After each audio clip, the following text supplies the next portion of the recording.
Erev Tov Rabotai, Mazal Tov again to those that completed the first three sections of the Mishnayot with us. Today, Bezrat Hashem, we begin with the fourth section of the Mishnayot, known as Seder Nezikin, the section of damages. We begin with the tractate, the Masechet of Bava Kamma. This tractate is called Bava Kamma, which means the first gate, because it is the first of a group of three tractates. Bava Kamma, the first gate, Bava Mitziyah, the middle gate, and Bava Batra, the last gate. According to the Amora of Yosef, they are not in fact separate tractates, but three parts, each consisting of 10 chapters of one large tractate called Nezikin, literally damages, as the Gemara explains on page 102a in Masechet Bava Kamma. Bava Kamma deals mainly with laws of damages. The Torah forbids a person to damage the body or property of another. He may not do damage with his own body or physical force, or neglect to prevent his property, such as an animal, from doing damage, or create a hazard, such as a fire or a pit that can do damage. If he causes damage in any of these ways, the Torah commands him to pay the victim for his loss. The person responsible for the damage is called the mazik, and the one who suffered the damage is called the nizak. A damaging force that is mentioned in the Torah is called an av, literally father. Any damaging force that is similar to the av, but is not mentioned in the Torah, is called a tolada, literally descendant. We begin with Perek Aleph, Mishnah Aleph, chapter 1, Mishnah 1.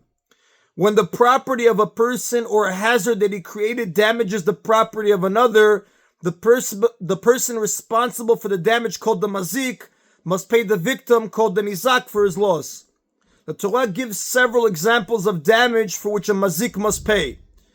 The specific object or force that does the damage in each of the Torah's examples is called the primary damager, an av. It is described as primary because it is mentioned in the Torah, and it is the source for a broad category that includes many more cases.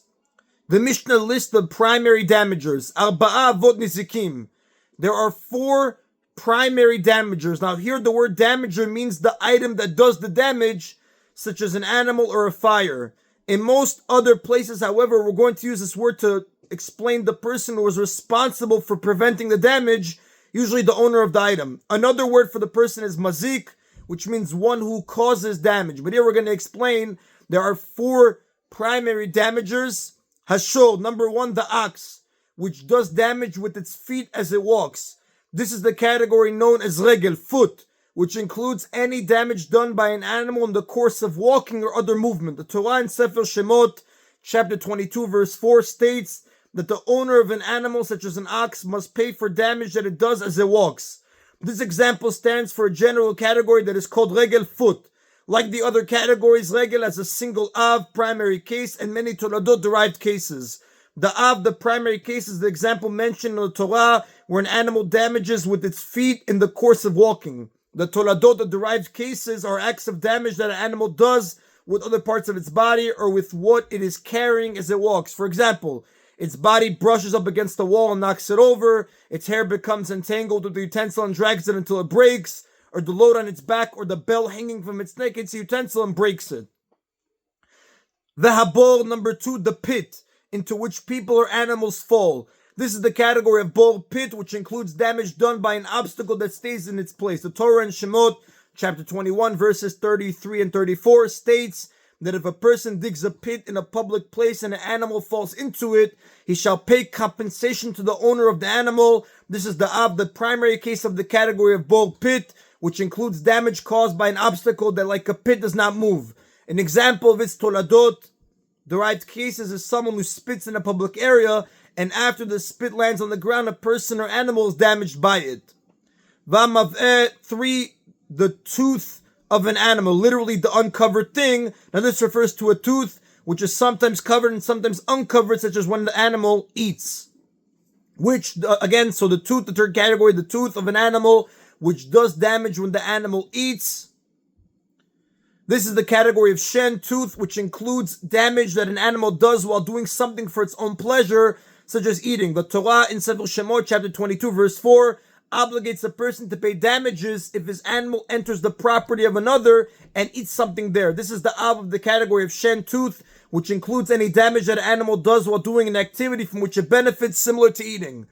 Among its toladot derivatives is the case of an animal that scratches its back against the wall for its pleasure and thereby breaks the wall, or it rubs itself on fruits, making them dirty.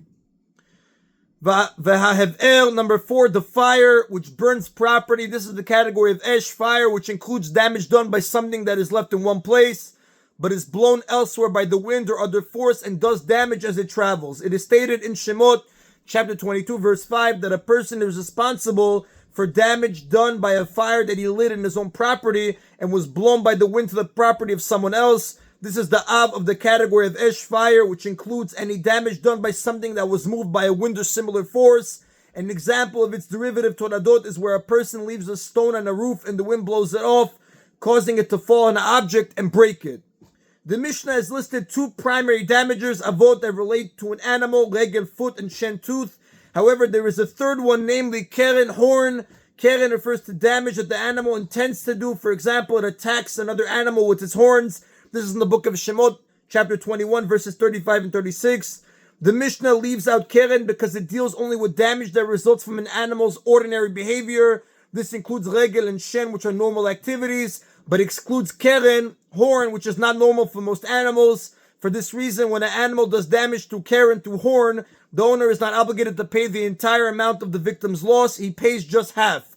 Only after a particular animal is repeatedly damaged through keren, through horn, showing that keren is its normal behavior, must the owner pay in full. Now, the Mishnah does not speak of damage that a person does himself. The laws of this category, which is called Adam Mazik, a person who damages, are found in several places in the tractate. For example, chapter 2, Mishnah 6. Now, the Gemara cites 2 explanations of the Mishnah. Following the commentary of Rab, we have explained Shor, ox, is referring to Regel, and Mavet, tooth, is referring to Shen. According to the Gemara's other explanation, Shor, ox includes all the 3 types of damage that can be done by an animal, Regel, Shen, and Keren. And the word Mavet does not mean tooth, rather it means person, and it refers to Adam Mazik, damage that a person does himself. Now, the Mishnah explains that the Torah had to mention these 4 categories because if it had mentioned only some of them, we might not have known that a person is obligated to pay for the others. Lo hare shor karea maveh. The ox which damages through walking regel is not like the tooth which damages through eating shen. The difference is that an animal often walks on another person's property, but it does not often eat another person's property. It does so only when hungry. Therefore, if the Torah had said only that the owner must pay for damage done through walking regel, which is common behavior, we might have thought that he does not have to pay for damage done through eating shen, which is relatively unusual. Since an animal often damages things when it is walking regel, the owner must watch it very carefully to prevent it from doing so. However, we might have thought he does not have to be that careful to prevent it from eating the property of another, shen, because provided the animal has been fed, it is unlikely to do that. So that we should not think this, the Torah added the example of eating shen. And the tooth which damages through eating shen is not like the ox which damages through walking regel. The difference is that the owner of an animal benefits when it eats the property of others, since he does not have to feed it, but he does not benefit when it damages the property of others in the course of walking. Therefore, if the Torah had said only that the owner must pay for damage of eating, from which he benefits, we might have thought that he does not have to pay for the damage of walking, for which he gains nothing. To prevent this mistake, the Torah added the example of walking regel. And the ox and the tooth in which there is life are not like the fire in which there is no life. The ox and the tooth represent damage done by a living animal, which must be watched carefully because having a mind of its own, it can decide at any time to go off and do what it wants. Animals therefore need more supervision than fire, which does not have a mind. Leaving a fire alone is not as careless as leaving an animal alone, because unlike an animal, a fire cannot walk off when it chooses. It could be argued then that one is exempt from paying for damage done by a fire. Therefore, if the Torah had said only that a person must pay for damage done by his animal to walking or eating, we might have thought that it does not have to pay for damage caused by a fire. The Torah therefore added the example of fire. And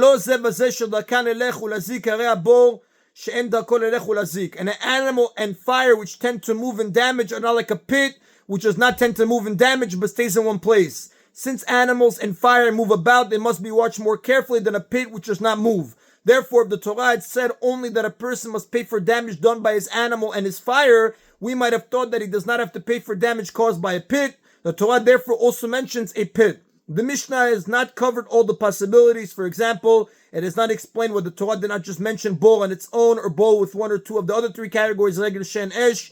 In fact, the Gemara on page 5b argues that it would have sufficed for the Torah to mention just pit and any one of the other three, and we could have derived the other categories from them. The Torah nevertheless mentioned all the four categories because each one has different laws, as will be explained in the coming chapters. According to this, there was no need for the Mishnah to explain why some categories cannot be derived from others.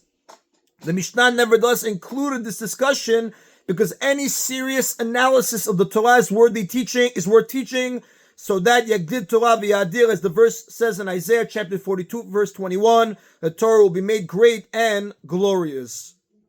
Despite the differences between these primary damagers, a person must pay for all of them. The Mishnah explains what they have in common. Their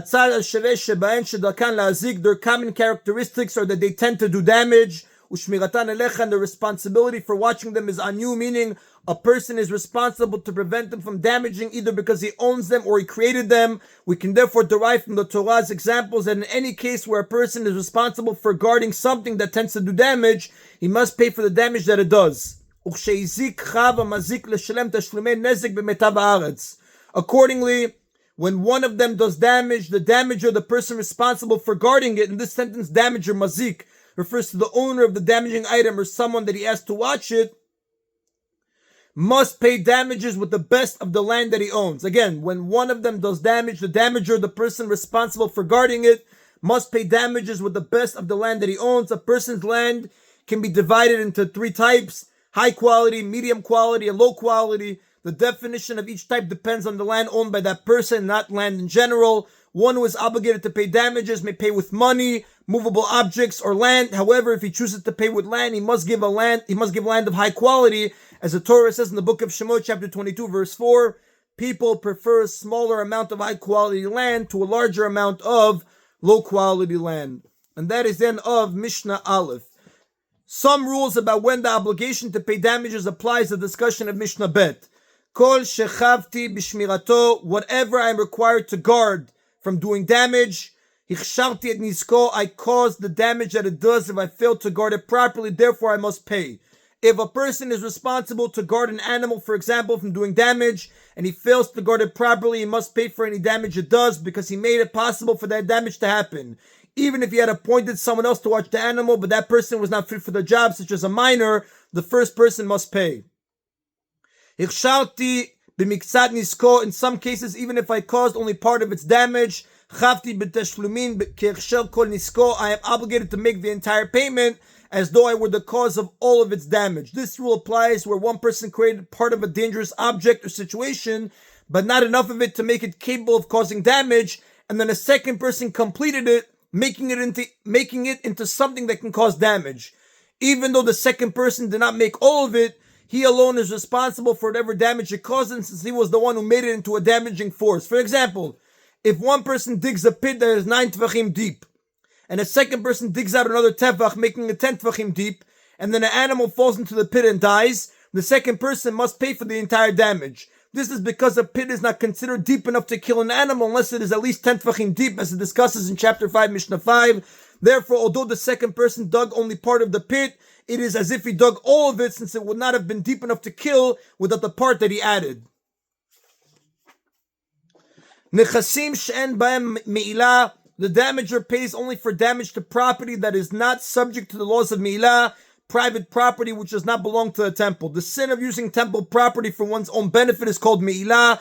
If a person caused damage to temple property, he is not obligated to pay. This law is derived from the Torah, as explained in chapter 4, Mishnah 3. Nechasim shel b'nei brit, and property that belongs to members of the covenant. This will be discussed in chapter 4, Mishnah 3. Nechasim amyuchadim, he pays only if the item that did the damage was property assigned to him, meaning he owned it from the time of the damage until the court reached its verdict. If he gave up ownership of the item, or if he donated it to the temple after he did the damage, but before the court obligated him to pay, he is exempt from payment, as the Tefillah Yisrael comments based on the Gemara, page 13b. Uvchol makom, he pays for damage that happened anywhere, chutz mi'ushut ha'miyuchedet ha'mazik, except the place that belongs only to the damager, mazik, ushut ha'nizak v'ha'mazik, and a place that belongs to both the damager and the damaged party, the nizak. Now, the Mishnah is teaching two laws here. A, In regard to most categories of damage, it makes no difference where the damage happened. The mazik, the damager, must pay regardless of whether the place of damage was owned by the public or by a private person or it had no owner. The only exception is damage that occurred in the mazik's own property. For example, if one person's ox entered the field of another and was attacked there by an animal belonging to the owner of the field, the mazik does not have to pay because he can say to the damagee, the nizak, what was your ox doing in my property? Meaning, since you had no right to let your ox enter my property, I was not responsible to guard my ox so that it would not injure yours. However, if the field owner himself did the damage, he is obligated to pay because the damagee, the nizak, can say to him, you had the right to remove my animal from your property, but you had no right to damage it. B. The categories of regel and shen, foot and tooth, are different from all the others. In their case, the Torah in Sefer Shemot, chapter 22, verse 4 states, Uvi'er bizdeh acher, and the animal damaged in the field of another, which teaches that the mazik, the damager, must pay for tooth and shen and regel, tooth and foot, only if the damage happened in the property of the nizak, the damagee. If it happened in any other place, such as public property or property belonging to a third person or property belonging to both the mazik and the nizak, the damager and the damagee, the mazik is exempt from having to pay because it is not the field of another. It emerges that the Mishnah's two cases refer to different types of damage. A. When it says that one is liable for damage that happened anywhere except the place that belongs only to the mazik, the damager, it refers to all categories of damage. B. But when it adds and except the place that belongs to both the damager and damagee, it refers specifically to the categories of tooth and foot. Only in cases of tooth or foot is the owner exempt from paying for damage that happened in a place owned by both him and the damagee. But in cases of other types of damage, he is liable for damage that happened in a place he owns together with the damagee, and he is exempt only if the place is entirely his. A rule about the payment itself, when something does damage, the damager, the person responsible for guarding it, must pay damages with the best of the land that he owns. This was stated in the previous Mishnah. It is repeated here. It is repeated here to hint at a form of damage that was not mentioned there, keren, horn. And that is on the bottom of today's Mishna Yomi. Baruch Adonai Leolam. Amen v'amen.